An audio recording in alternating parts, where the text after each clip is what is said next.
So, I'm talking a little bit about the stuff we're doing on our new restricted archives. So, at last, after a decade of wrangling, we have legal deposit legislation. And so this means all the work we've been leading up to, we can finally put into large-scale practice in the UK. And the library's been very supportive of us. We've been doing step-by-step archiving for a long time, and we've built a lot of capability.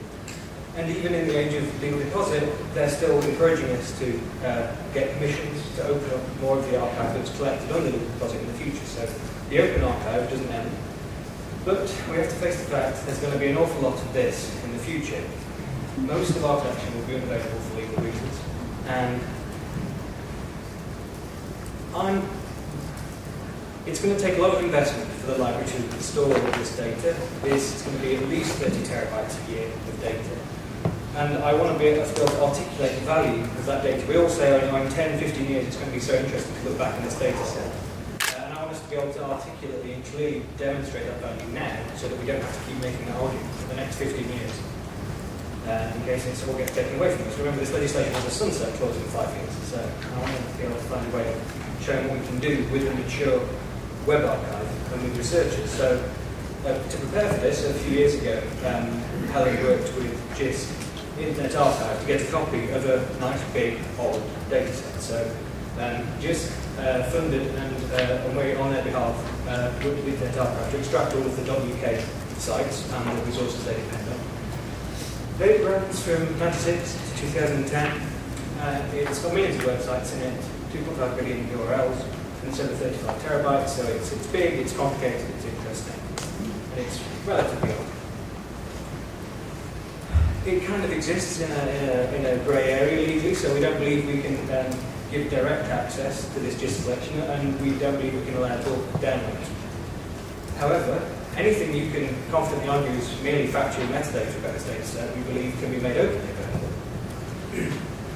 And services based on this data set, which allow analytical access, we believe are also permissible. So, to go back to Neil's point right at the start of the day about articulating what researchers need, we feel that we need to start generating prototypes in both of these areas, both in terms of data releases and in tooling, so that we have something to talk about with the researchers that we can use to iteratively improve our offering.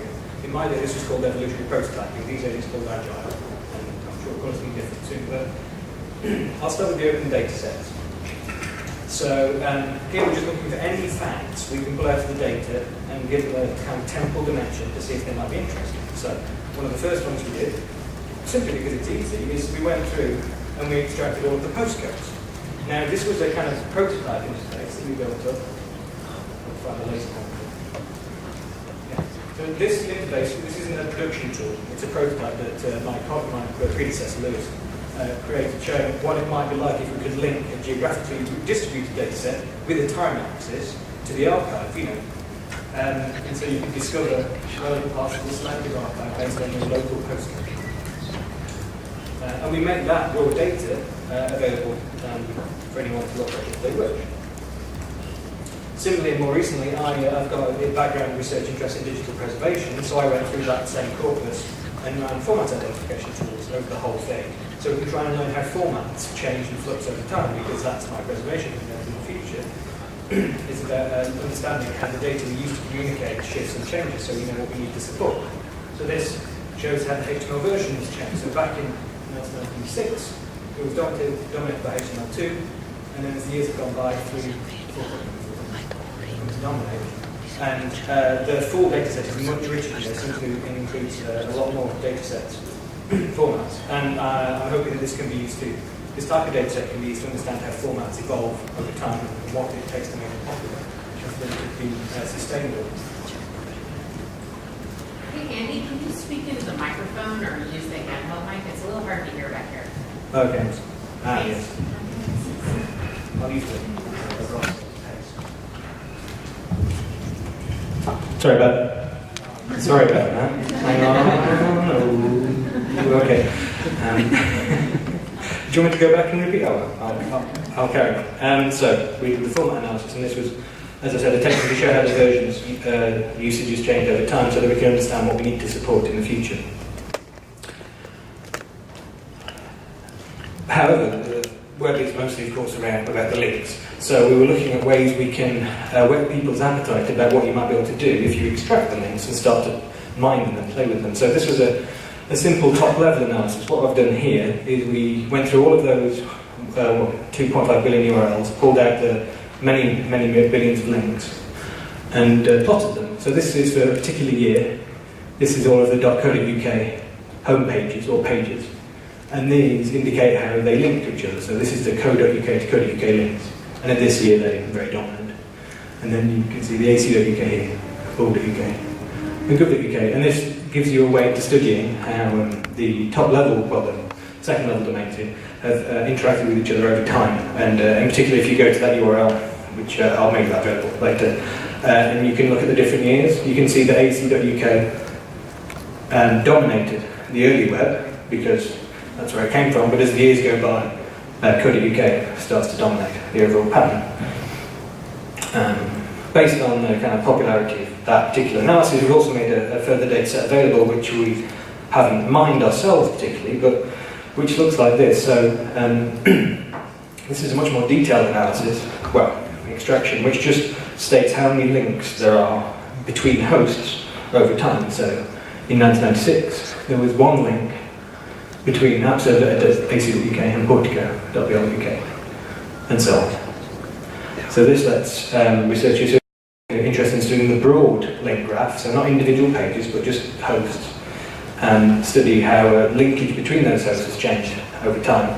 And again, that's freely available on our website, and we're passing these data sets to researchers. So the richest data set we have, which we believe we can make available, is the Web Archive Transformation database. So this is the one that the Internet Archive came up with, and critically it contains all of the links, but also the anchor text for the archive. It's not small.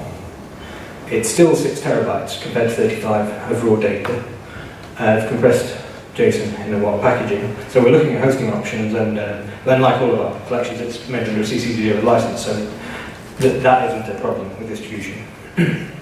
What we have done so far is passed it directly to the Oxford Internet Institute, which has been funded by GIST to work with us to mine it, and they're one of the researchers who has the resources and the skills to go into something like that and start mining it. But frankly, they're quite happy to have this to get started with as well. So that's one angle. That's where we try and work with those researchers who can mine data sets themselves and give them things which we believe can be made freely available, but which allow them to ask interesting questions of data. We're also interested in, for common research use cases, for more general questions, providing online data services that let people dig into the data. So currently we have our full text search, and we've been running that for a while with our selected archive. And so this is just a silly example. This is various prime ministers and their peaks and troughs over time in the collection. But there's a lot of subtle biases in that particular collection because it's selective. We also clearly like to do this for the domain archive, but then we're also aware that it's such a massive amount of data to deal with that, as Niels was saying earlier, that researchers need tools to slice and dice the data set down into more manageable chunks. So we have an early experimental interface which we're developing with the ARDA project. So methodologically, the overall idea is this is another GIST-funded project running alongside the Oxford one, where we work with the Internet for Historical Research to have a kind of a dev branch, an experimental version of our search offering, which we do with as simple tools as we can, just to use it to get over that evolutionary prototyping bug, to give them something to look at and feedback on. And so there's no graphics in this yet. It doesn't show you. So although for a search term you can see the content by year, it's not plotted as a graph yet, but we are mining this data as hard as we can for as many possibly interesting facets as we can find to see which ones are actually useful for people to slice and dice with. So in this example, you could now, from this user interface, full text search for only those web pages which start in ac.uk and link to gov.uk, and which our simplistic sentiment analyzer has described as very negative. I should point out this is only currently operating on 1,000 of the collection, so we're looking at that area before we scale up. So we're hoping by yeah, by including more and more facets, we can find out which ones researchers actually find interesting, just chop the data down with. Yeah. But finally, I'm running for time, I'm probably running a bit early. So we're also looking at how our archives can be kind of globally integrated into everything else. So we're big fans of the Memento protocol, and so we kind of created this service that lets you look up who holds copies of given URLs. And we see this as a way of augmenting our restricted archives, because we're happy to, if people want a particular site, we'd like them to only have to come in and see us if we definitely, if they can't get it anywhere else. We know it's in a position to get them to come onto site. So if something is available somewhere else, we'd like them to be able to explore the collections in their international context so that they can be aware of that. But we'd like to push this a little further. So, for example, at a simple level, at one level, Wayback already exposes the cryptographic hash value of the content, but I don't think we're really using it. Now that could be used to compare our archives and validate independent archives. So what do I mean? I mean, I only really want people to come into the library if they're definitely getting something they can't get somewhere else. So we could use these values to compare against other archives internationally to check that they're going to go and see something new if they come in and see us. And also, if a researcher has made their own collection of resources independently, they should be able to validate their collection at the time it was seen against our collection without us giving them any of the data, just by giving them the cryptographic information. So I'm curious if we can expose this information alongside the Memento API somehow, not as part of Memento, but alongside it, so that you can tell different versions of the same URL across archives. And also there are other measures of similarity one can try and create to see subtle differences, maybe just whether the text has changed, so ignoring the styling. We also have a prototype Memento plugin which we'd like to augment, so we've got some more curatorial services built into it. Similarly, we're interested in developing further APIs. So to make this interface, I have to have a lot of stuff in the Solr index, lots of index data. Well, there's no reason that stuff can't also be exposed as an API if that's of use to researchers.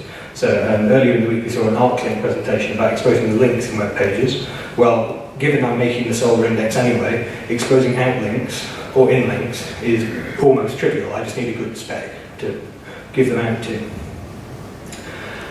So we think it might be interesting to be able to look up, instead of just looking at Wayback instances or resources by host and timestamp, as we do at the moment, we could look up mementos by inlink or mementos by cryptographic hash or similarity hash, and these kind of values.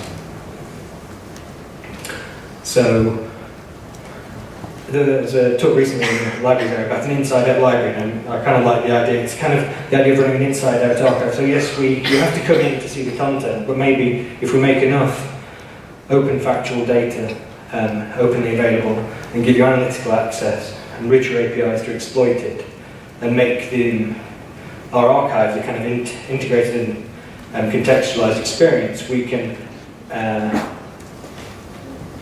make our archives as global, well, the discovery process in our archives as global and as useful as the internet, the web itself.